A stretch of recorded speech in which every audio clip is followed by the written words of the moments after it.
La deuxième histoire, c'est celle qui, à mon avis, résume le mieux qu'aucune théorie économique, ce qui se passe aujourd'hui. C'est Shlomo qui téléphone à David en lui disant « Écoute, j'ai une affaire formidable à te proposer, j'ai un camion de pantalons, les pantalons valent $1. Tu les veux ?» Formidable. David prend les pantalons, téléphone à Jonathan, et lui dit « Écoute, j'ai une affaire formidable pour toi, un camion de pantalons, $2. Tu les veux ?» Formidable. Jonathan téléphone à Shaoul, qui propose $3, et l'histoire continue. Jusqu'à ce qu'un certain moment, Moshe téléphone à Christian et dit « J'ai une affaire formidable pour toi, des pantalons, $49. » Ah, formidable, 49, formidable, je les prends. Le lendemain, Christian téléphone à Moshe en disant « Écoute, tu es vraiment un escroc. » « Comment je suis un escroc ?»« Mais si, écoute, tu m'as vendu $49, des pantalons immétables, qu'est-ce que tu racontes ?»« Qu'est-ce que tu sais très bien. J'ai ouvert le camion, il y avait des pantalons, il n'y avait qu'une jambe. Qu'est-ce que tu veux que je fasse avec des pantalons? Personne ne me met de pantalons qui a une jambe. » Tu n'as rien compris, c'est pas fait pour mettre, c'est fait pour acheter, pour vendre, pour acheter, pour vendre. Et c'est exactement la meilleure leçon qu'on puisse avoir sur ce qui se joue en ce moment, si vous voulez comprendre ce qui se passe dans le système financier moderne. C'est tout, vous avez tout compris quand vous avez compris cette histoire. Bonjour à tous, bienvenue pour ce 3e numéro des Clés de lecture. L'objectif aujourd'hui sera d'éclairer cette sortie de Jacques Attali, désormais célèbre, sur la crise financière actuelle à la lumière d'un texte du Capital de Karl Marx. Nous étudierons le chapitre 1er intitulé « La marchandise ». Nous y trouverons les clés nécessaires pour comprendre ce que Jacques Attali a voulu dire concernant le système financier moderne. Le plan. Premièrement, nous allons recontextualiser historiquement l'œuvre ainsi que l'auteur. Pour cela, nous établirons une histoire des modes de production. Nous rappelons que le mode de production est la manière dont une société, à une époque donnée, produit ce dont elle a besoin pour se nourrir, se chauffer, se vêtir, etc. Cette histoire des modes de production nous amènera au mode de production capitaliste analysé par Karl Marx. Deuxièmement, nous ferons une brève biographie de Karl Marx, puis nous présenterons son œuvre majeure, Le Capital. Troisièmement, nous passerons à l'analyse du texte et en dégagerons les clés nécessaires à la compréhension du système financier moderne avec l'explicitation de concepts phares de Karl Marx tels que la valeur d'usage, la valeur d'échange et le fétichisme de la marchandise. Quatrièmement, nous ferons le lien entre ces concepts, la sortie de Jacques Attali et le système financier moderne. Nous allons commencer par faire l'histoire des modes de production que nous déterminerons selon plusieurs critères. Le moyen de production utilisé, la division du travail en place, la distribution de classes, les rapports de production et le type de biens produits. Nous rappelons que le mode de production a fait l'objet d'une clé dans le second numéro des clés de lecture. D'abord, le communisme primitif. Il s'étend de la préhistoire jusqu'au néolithique. Les moyens de production sont les instruments de travail qui permettent essentiellement de chasser et de pêcher. Ils appartiennent à la communauté. La division du travail n'existe pas réellement. Tous les hommes participent à la production. La seule division que l'on peut noter se situe entre hommes et femmes. Les hommes chassent et pêchent, tandis que les femmes s'occupent de l'intérieur et des enfants. On peut rajouter en termes d'échelle que la société du communisme primitif contient quelques dizaines à quelques centaines de personnes. Il n'y a pas de distribution de classe à ce niveau, et donc pas de rapport de production. Les types de biens produits sont essentiellement des biens de subsistance produits pour l'usage des membres de la communauté. On le sait par les fouilles archéologiques maintenant considérables qui ont été faites et par toute une série de travaux ethnologiques, à un moment donné, les communautés vont rentrer en contact et par le biais d'un troc qui va devenir échangiste, l'échange va se mettre à ricocher au sein du groupe. C'est-à-dire qu'au début, les communautés échangent de communauté à communauté. L'échange ne vient pas dévaster l'intérieur de la communauté. Mais au bout d'un certain temps, par un ricochet interne à la mécanique spontanée de la marchandisation de l'espace et du temps, le ricochet interne va faire que progressivement, il va y avoir des échanges dans le groupe. Et c'est à partir de là que vont surgir des divisions, des scissions et des clivages qui vont effectivement faire éclater la communauté et la transformer en société. Ensuite, le mode de production esclavagiste. Il s'étend de la Grèce antique, 7e siècle avant Jésus-Christ, jusqu'à la chute de l'Empire romain, 5e siècle après Jésus-Christ. Les moyens de production. Les hommes commencent à maîtriser les techniques d'élevage des animaux et d'agriculture, la division du travail, La maîtrise de ces techniques par certains hommes les détache des autres hommes. On a donc d'un côté les tribus de pasteurs et de l'autre les barbares.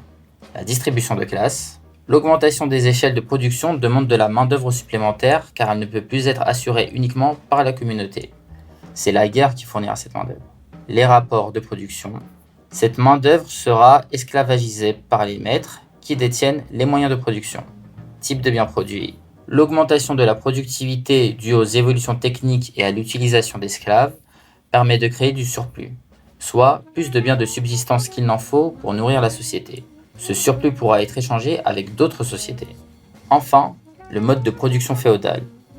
Il s'étend de l'invasion de l'Empire romain par les barbares autour du VIe siècle jusqu'à la Révolution française en 1789. Les moyens de production. Les techniques d'agriculture et d'élevage se perfectionnent de plus en plus, de même que l'artisanat. Le tissage et le travail des métaux deviennent des secteurs à part entière et doivent se séparer de l'agriculture. Division du travail. Nous avons d'une part l'agriculture et d'autre part les métiers de l'artisanat. Cette scission amène une troisième branche qui sera chargée des échanges, la branche du commerce. Distribution de classe. En plus de la distribution entre exploiteurs et exploités, nous avons maintenant des agriculteurs, des artisans et des marchands. La classe des marchands prendra de plus en plus d'importance à travers l'histoire. C'est elle qui jouera le rôle d'intermédiaire entre les agriculteurs et les artisans. C'est l'origine du bourg, qui est le lieu d'échange permettant la rencontre de tous ces acteurs. Le marchand deviendra le bourgeois. Rapport de production. Les exploiteurs et exploités deviendront les seigneurs et serfs. Le servage sera le nouveau rapport de production. Le travail sera effectué par les serfs et les moyens de production seront détenus par le seigneur. Type de biens produits. Ce sont toujours des biens de subsistance, même si le développement des techniques permet d'avoir des biens de subsistance de qualité différentes. On peut citer la différence de qualité entre les habits d'un seigneur et les habits d'un serf par exemple. La grande nouveauté de ce mode de production consiste en la prise en charge des échanges par la classe des marchands. En effet, les marchands ne produiront pas de biens pour leur utilité, mais les achèteront pour les échanger. On ne produit plus pour consommer, mais pour échanger. La marchandise est née. À l'issue de cette histoire des modes de production, nous arrivons au mode de production capitaliste. Si nous avons pris 1789 comme repère historique, la bourgeoisie a mis en place ses pions dès le XVIe siècle. Karl Marx sera le penseur qui analysera le plus profondément la mise en place de la bourgeoisie et les changements qu'elle a opérés dans la structure sociale via le mode de production capitaliste, dont les caractéristiques sont la propriété privée des moyens de production et le salariat. Nous allons maintenant faire une brève biographie de Karl Marx et présenter le Capital. Karl Marx est né en 1818 à Trèves, en Allemagne, et est mort en 1883 à Londres. Il est historien, philosophe, sociologue, économiste et socialiste. L'école de pensée qu'il a fondée est le matérialisme historique et dialectique que nous avons déjà décrit dans le premier numéro des clés de lecture. Voilà, je crois que la dialectique, qui est la base de la pensée politique, la dialectique, c'est comme c'est passé de l'analyse à la synthèse, comment on change de vitesse en automobile. Alors ça, c'est quand même... vous comprenez comment ça se passe. C'est-à-dire que ça permet de passer d'un point de vue analytique sur un point précis à une conclusion générale. Et de faire sans arrêt un aller-retour, sans oublier de regarder comment ça se passe à la base. Mais il y a des vitesses automatiques maintenant. Eh bien, la vitesse automatique, elle a été inventée par Lénine. Bon. Il a fait des études de droit, d'histoire et de philosophie, et est reçu docteur en philosophie après une thèse sur la différence de la philosophie de la nature chez Démocrite et Épicure. Il fait partie des jeunes hegéliens, ou hegéliens de gauche, qui interprètent la philosophie de Hegel comme étant athée, par opposition aux vieux hegéliens, ou hegéliens de droite, qui y trouvent une lecture religieuse totalement en accord avec le christianisme. Il devient journaliste en 1842, mais est forcé de quitter l'Allemagne après plusieurs censures et doit s'installer à Paris. Il y rencontrera Friedrich Engels, qui sera son grand ami, avec qui il coécrira La Sainte Famille. Il y rencontrera également Joseph Proudhon, qui est également un philosophe socialiste, mais avec lequel il s'opposera sur des points théoriques. Cette idée proudhonienne qu'il y a toujours un bon côté et un mauvais côté, et qu'en gérant les antinomies de la marchandise, on pourrait produire une marchandise démarchandisée, mais quand même humaine, c'est effectivement une imposture. Il répondra à l'ouvrage de Joseph Proudhon, Philosophie de la misère, par Misère de la philosophie, ouvrage qu'il rédigera en français. Il est expulsé de France en 1845 pour ses activités politiques et part s'installer à Bruxelles. Il fera plusieurs allers-retours à Paris afin d'observer les événements de 1848, mais est systématiquement expulsé. Il survit grâce au soutien financier de Engels, mais reste très pauvre et voit un de ses enfants mourir de sous-alimentation. Durant les années 50, il écrira pour un journal, le New York Tribune, afin de survivre. C'est également le début de la rédaction du livre premier du Capital qu'il ne publiera qu'en 1867, après 20 ans de travail. Il passera le reste de sa vie dans l'indigence à effectuer un travail d'organisation de l'Internationale et à travailler sur les livres 2 et 3 du Capital qui seront achevés par son ami Friedrich Engels et publiés respectivement en 1885 et 1894. Nous pouvons maintenant passer à la présentation du Capital. Le Capital est un livre d'économie politique. Le but de Karl Marx est de trouver l'essence du mode de production capitaliste et notamment de ses éléments caractéristiques comme le salariat en partant de sa manifestation première, la circulation des marchandises. À partir de cette manifestation première, Karl Marx sera en mesure de déterminer les grandes lois et caractéristiques du capitalisme comme le rôle de la monnaie, la transformation de l'argent en capital, la production de la plus-value, le passage de la plus-value au salariat, etc. Le texte que nous allons étudier est celui qui ouvre le Capital et qui commence par cette citation célèbre de Karl Marx: « Le mode de production capitaliste s'annonce comme une immense accumulation de marchandises. » À partir de là, nous pourrons comprendre, premièrement, d'où vient la valeur d'une marchandise, deuxièmement, quel est le rôle de la monnaie dans les échanges de marchandises, et troisièmement, nous pourrons développer un des concepts marxistes qui a le plus fasciné ses continuateurs, le fétichisme de la marchandise. Le texte en lui-même. Première partie, d'où vient la valeur d'une marchandise. Cette partie permettra de présenter nos deux premières clés, la valeur d'échange et la valeur d'usage. Comme dit précédemment, la méthode de Karl Marx est de partir de la manifestation du capitalisme la plus évidente, soit la circulation des marchandises. La circulation des marchandises va nous permettre de nous demander ce qu'est une marchandise et comment les marchandises peuvent s'échanger entre elles.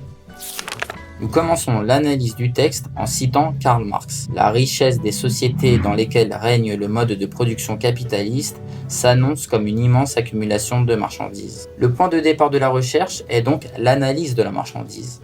Une marchandise est un objet extérieur qui satisfait des besoins humains, soit directement, bien de subsistance, soit indirectement, moyen de production.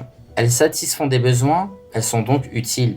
Les propriétés du corps en question font qu'elle peut être consommée par l'homme. On les juge par leur utilité et leur fin. C'est la valeur d'usage. Cette valeur d'usage est le support matériel de la valeur d'échange. La valeur d'échange est le rapport quantitatif, soit la proportion dans laquelle deux marchandises s'échangent entre elles. Ce rapport n'est pas intrinsèque aux marchandises et dépend du lieu et de l'époque. On précise qu'il ne peut y avoir valeur d'échange que parce qu'en dernière instance, l'objet a une valeur d'usage. En effet, je peux produire des pantalons pour l'échange, mais il faut que l'acheteur potentiel ait l'utilité de ce pantalon. Je produis donc un pantalon, car je sais qu'en face, une personne aura l'utilité de ce pantalon. Ceux qui ont monté un système économique où la production devient secondaire et ce qui devient premier, c'est la spéculation. C'est le gag d'Attali, hein. C'est-à-dire que la valeur d'échange devient la valeur d'usage, ce que Baudrillard appelait lui-même dans L'échange symbolique et la mort, le stade structural de la valeur. Bon là, si Todd ne peut pas suivre, je lui expliquerai, parce que c'est là où on voit ce que c'est qu'un intellectuel de premier plan par rapport à un petit statisticien de deuxième zone. Lorsque l'on échange deux marchandises, il faut bien qu'elles aient quelque chose en commun pour les comparer. Cet élément commun est le travail humain, et plus précisément le temps de travail humain. Donc, deux marchandises de nature différente dans lesquelles on aura eu le même temps de travail auront la même valeur. Le temps de travail peut varier historiquement, car il dépend également des avancées technologiques, de la facilité à extraire les matières premières, etc. On observe donc un double caractère du travail présenté par la marchandise. En effet, lorsque deux marchandises de nature différente se font face, elles ne peuvent s'échanger selon leur valeur d'usage car elles répondent toutes deux à un but différent. Un pantalon est fait pour se vêtir et du blé est fait pour manger.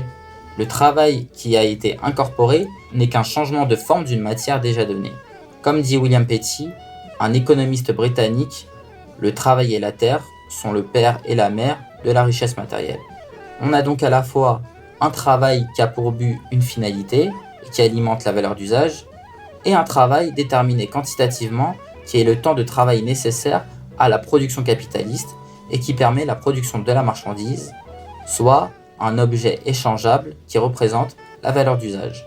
On peut faire la remarque que si la productivité augmente, le quantum de temps de travail diminue et donc la valeur de la marchandise baisse, tandis que sa valeur d'usage reste la même. Nous avons donc déterminé les deux caractères du travail de la marchandise qui amènent à deux valeurs différentes. Maintenant, se pose la question de la forme de cette valeur. En effet, la forme de la valeur d'une marchandise contraste avec la forme usuelle de la valeur qui est la monnaie. Nous allons donc nous poser la question des liens entre les deux et de la genèse de la monnaie. Deuxième partie, le rôle de la monnaie. L'économiste bourgeois trouve un côté magique et mystique dans le fait qu'une marchandise peut s'échanger contre la monnaie. Il y a quelque chose dans un pantalon qui fait qu'il peut être convertible en argent ou en or. Mais l'économiste bourgeois n'a pas vu que le mystère de cet échange réside juste avant le passage à l'or, mais bel et bien dans le troc, où nous trouverons la solution de ce mystère. En effet, Aristote s'est posé la question de la valeur. Il voyait que l'achat, grâce à de la monnaie d'un objet, n'est là que pour cacher le fait qu'un objet s'échange contre un autre objet. La monnaie permet de rendre les choses échangeables. Elles sont échangeables car elles sont commensurables. Mais Aristote n'a pas été en mesure de déterminer que ce qui rendait ces objets commensurables était le travail humain. En effet, pour lui, rien ne pouvait être commun entre un lit et une maison, et donc l'échange était fait seulement pour des raisons pratiques. Aristote n'a pas été en mesure de voir que c'était le travail humain qui était la mesure de ces marchandises, car il était dans le mode de production esclavagiste, soit une société basée sur l'inégalité du travail humain. Or, pour comprendre que le temps de travail est ce qui permet l'échange entre deux marchandises, il faut que le travail humain soit égal entre tous. On peut faire une remarque et dire que la Déclaration des droits de l'homme est en réalité la volonté de rendre libres les forces de travail afin de permettre l'intensification de l'échange des marchandises. On peut préciser que ce n'est que dans une société où le travail humain est considéré comme une qualité inhérente de l'objet que l'objet peut devenir marchandise. On dit que le temps de travail humain s'est cristallisé dans l'objet. On peut donc égaliser toutes les marchandises et dire par exemple que 20 mètres de toile est égal à 1 habit, est égal à 1 kg de thé, est égal à 5 kg de café, et ainsi de suite avec toutes les marchandises selon le temps de travail qui a été mis. Dans ces équivalences, au départ, l'or n'est qu'une marchandise comme une autre. Elle conquérera historiquement, progressivement, le privilège d'être l'équivalent général de toutes les autres marchandises. Nous venons de dévoiler le mystère de l'or. Elle n'est simplement qu'une marchandise comme une autre, dont on a décrété qu'elle serait l'équivalent universel, soit la monnaie, pour des raisons pratiques. La valeur d'usage de l'or est d'être une valeur d'échange. La poule aux œufs d'or.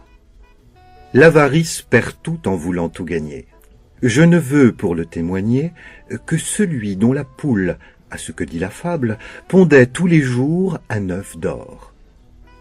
Il crut que dans son corps elle avait un trésor. Il la tua, l'ouvrit, et la trouva semblable à celle dont les œufs ne lui rapportaient rien, s'étant lui-même ôté le plus beau de son bien. Belle leçon pour les gens chiches. Pendant ces derniers temps, combien en a-t-on vu qui du soir au matin sont pauvres devenus pour vouloir trop tôt être riches? Troisième partie, le fétichisme de la marchandise. Le fétichisme de la marchandise fait l'objet de notre troisième clé. Le fétichisme de la marchandise est ce qui apparaît à l'homme lorsqu'il regarde une marchandise s'échanger contre une autre marchandise.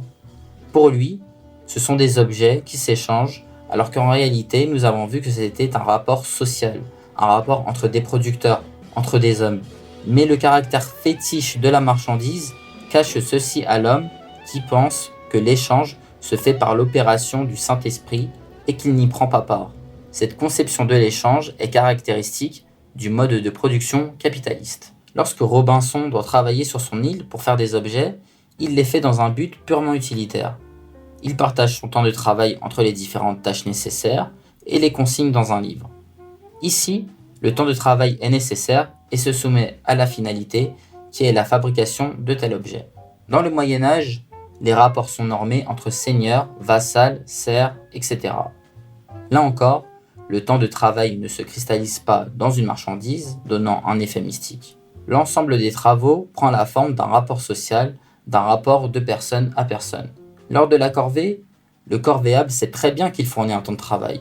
De même lorsqu'il donne la dîme au prêtre. Là, le rapport normal est le rapport social. En d'autres termes, le fétichisme de la marchandise est un concept permettant d'expliquer que la marchandise cache le rapport social entre les hommes dû au travail dans un objet. Le producteur isolé se retrouve donc face à l'ensemble de ces échanges qui semblent se faire par l'opération du Saint-Esprit.